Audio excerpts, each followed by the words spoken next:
Hello, welcome to concept of chemistry. अब हम लोग बात करने वाले क्वेश्चन नंबर 11। क्वेश्चन नंबर 11 जो है AIPMT का क्वेश्चन 2015 का क्वेश्चन है। ठीक है, ये क्वेश्चन आया हुआ क्वेश्चन है 15 में 2015 में।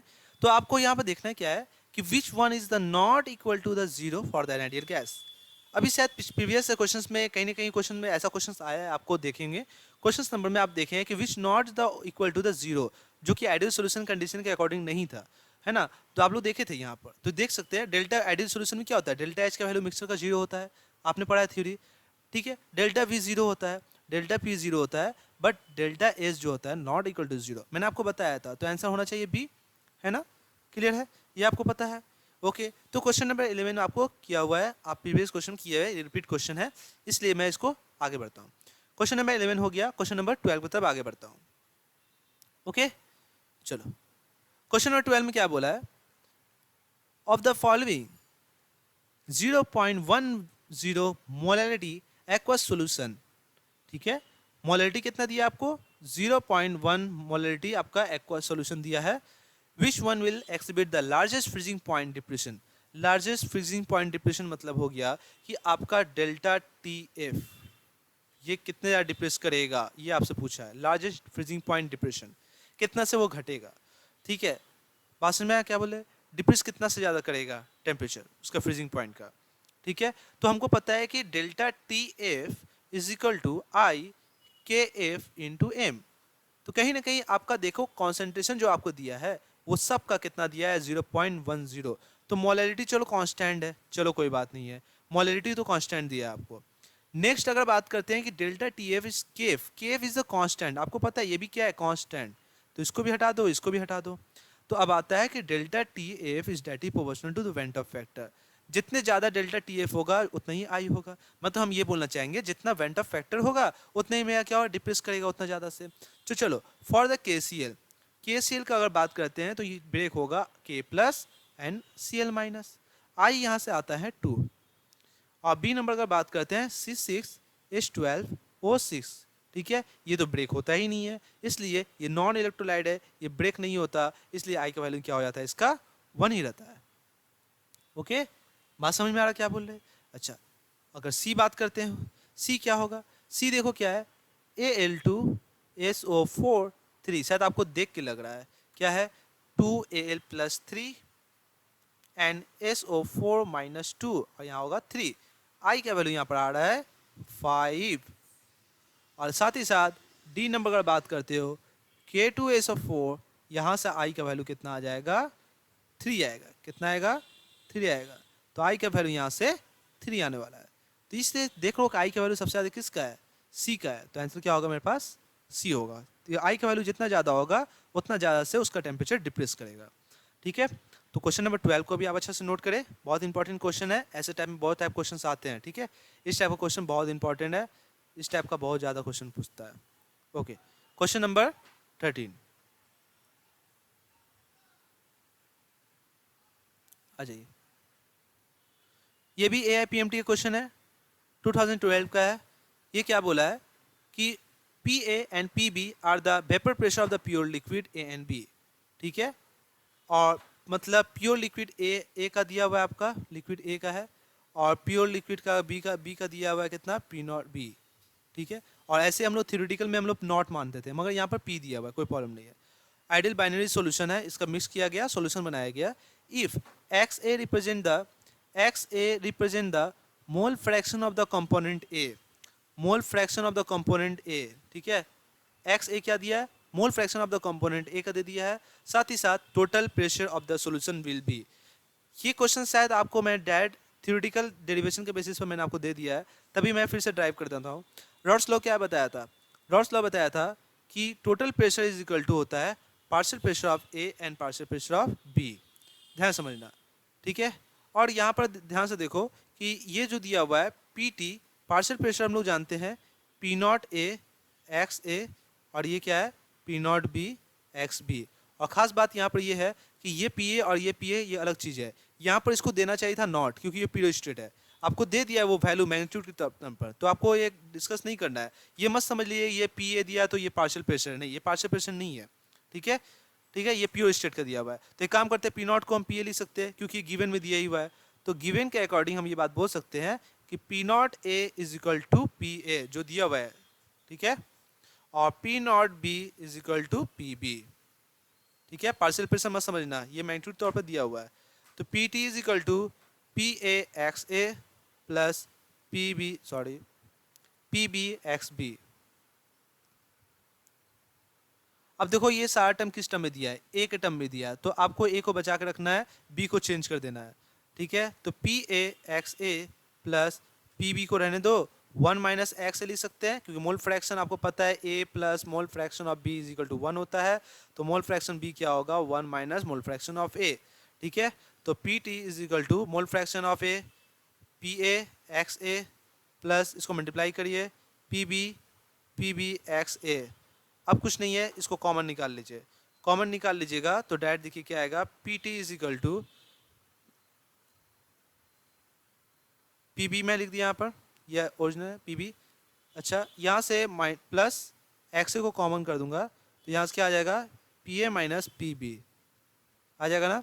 तो देखिए ये ऑप्शन किसके साथ मैच कर रहा,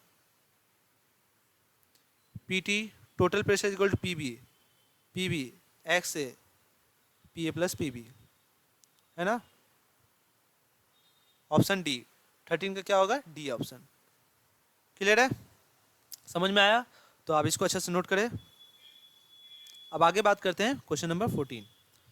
क्वेश्चन नंबर 14 थोड़ा देखिए, क्वेश्चन नंबर 14 क्या बोला है कि the freezing point depression constant for water. Water का डिप्रेशन कांस्टेंट दिया है, कितना दिया है वाटर का, बताइए। वाटर का डिप्रेशन कांस्टेंट आपको दिया हुआ है 14 नंबर, सॉरी केफ दे दिया आपको 1.860 सेल्सियस। ओके, साथ ही साथ आपको ये बोल दिया है if 5 gram of the Na2SO4 is dissolve in, मतलब वेट ऑफ सॉल्यूट, सॉल्यूट यहाँ पर कौन है, Na2SO4, कितना दे दिया है 5 ग्राम, और वेट ऑफ सॉल्वेंट, मतलब सॉल्वेंट कौन है यहाँ पर, वाटर, वाटर का कितना दे दिया है 45 ग्राम। The freezing point of the change by, मतलब डेल्टा टी एफ जितना चेंज किया है 3.82 degree Celsius, and find the van't Hoff factor of the Na2SO4। तो आ जाओ, delta T F is equal to i into K F into molality. तो molality को हम क्या करते हैं, तोड़ देते हैं, मोल्स बाय में वेट ऑफ, या वेट ऑफ बाय में molecular weight into weight of solvent water, है ना, ओके, इंटू 1000। क्लियर, तो आई यहाँ से निकल के आएगा, हमको तो वेंट ऑफ फैक्टर निकालना है ना, तो आई यहाँ से क्या निकल जाएगा, मल्टीप्लाई हो जाएगा delta T F into molecular weight of B solute, weight of solvent मतलब water, divide by K F into weight of B solute and 1000। पूरा सॉल्व करिए, डेल्टा टी भी आपको दिया है, डेल्टा टी भी दिया है 3.82, molecular weight of B, molecular weight of B निकाल लीजिए, बी कौन है, सॉल्यूट, सॉल्यूट का मॉलिक्यूलर वेट कितना होगा, Na2SO4, सोडियम का 23 इंटू 2, सल्फर का 32, ऑक्सीजन का 16 इंटू 4, ये डायरेक्ट करिएगा तो आएगा 142। तो यह लिख दीजिए। एक्चुअली यहाँ पे ध्यान से देखना है कि weight of B, weight of sorry ये आपका होगा मॉलिक्यूलर वेट ना, मॉलिक्यूलर वेट होगा, मैंने फॉर्मूला थोड़ा गलत लिख दिया है, इसको ध्यान से देखिए।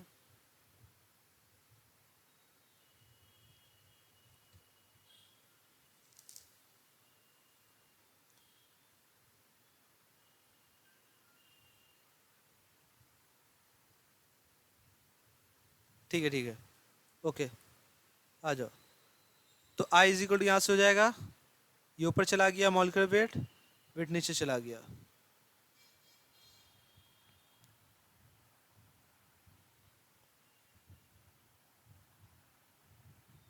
आ जाओ, कितना होना चाहिए मॉलिक्यूलर वेट 142 मोल का वेट निकाल लिया। अच्छा वेट ऑफ वाटर कितना है? वेट ऑफ वाटर दिया आपको 45, ठीक है। केव कितना दिया है? केव दिया आपका 3.82, नहीं 1.86, 1.86। वेट ऑफ बी 5 ग्राम और नीचे 1000। इन सब को सॉल्व करिएगा तो आई का वैल्यू आएगा 2.63, 2.63 मतलब ऑप्शन ए। तो 16 का आपका आंसर क्या होगा? 14 का कितना होगा आपका? ए आंसर होगा। तो ये जो क्वेश्चन आप देख रहे हैं AIPMT 2011 का क्वेश्चन है, ठीक है। तो ये भी बहुत इंपॉर्टेंट क्वेश्चन है। एम्स का जितने सारे क्वेश्चन नीट का आप अच्छे से उसको प्रॉब्लम को सॉल्व करिए अच्छे से, जिससे आपका बेसिक पूरा क्लियर हो जाए, ठीक है। चलो क्वेश्चन नंबर 15 की तरफ आगे बढ़ते हैं। ये भी एम्स का क्वेश्चन है, AIPMT का, AIPMT 2011 का क्वेश्चन है। क्या पूछा है? The Venter factor I for the compound which undergo dissociation in one solvent and association in the other solvent is respectively, ठीक है। एक बोल रहा है कि एक सॉल्यूशन में क्या हो रहा है, वो डिसोसिएट कर रहा है, और एक सॉल्यूशन में क्या कर, अदर सॉल्यूशन में क्या, सॉल्वेंट में क्या कर रहा है, वो एसोसिएशन कर रहा है। तो वेंटर फैक्टर क्या होगा? ठीक है, तो यहाँ पर इंपॉर्टेंट है, तो देखो, ठीक है, समझो। यहाँ मान लो डिसोसिएशन हो रहा है, यहाँ पर डिसोसिएशन हो रहा है, यहाँ पर हो रहा है एसोसिएशन, ठीक है। यहाँ पर डिसोसिएशन, यहाँ पर एसोसिएशन। मान लीजिए एक सॉल्यूट है आपके पास, ठीक है, एक सॉल्वेंट है, यहाँ पर अनदर सॉल्वेंट है, यहाँ पर डिसोसिएशन हो रहा है, यहाँ पर एसोसिएशन हो रहा है। तो आपको पता है कि वेंट ऑफ फैक्टर जो होता है आई का वैल्यू हमेशा क्या होगा? ग्रेटर देन 1 होगा, हमेशा पता है आपको। और अगर यहाँ एसोसिएशन होगा तो लेस देन 1 होगा। तो वही बोला है आपको, the van't Hoff factor I is a compound which undergo dissociation in the one solvent and association in the other solvent is respectively. तो लेस देन 1, लेस देन 1 मतलब लेस देन 1 होगा, ये भी लेस देन 1 होगा, नहीं ये greater than होगा, ये लेस देन होगा। तो पहला आपका ग्रेटर देन होगा, दूसरा में लेस देन होगा। तो 15 का क्या आंसर होगा? 15 का आंसर होगा बी। समझ में आया? क्लियर है? तो फटाफट आप इसको नोट करिए।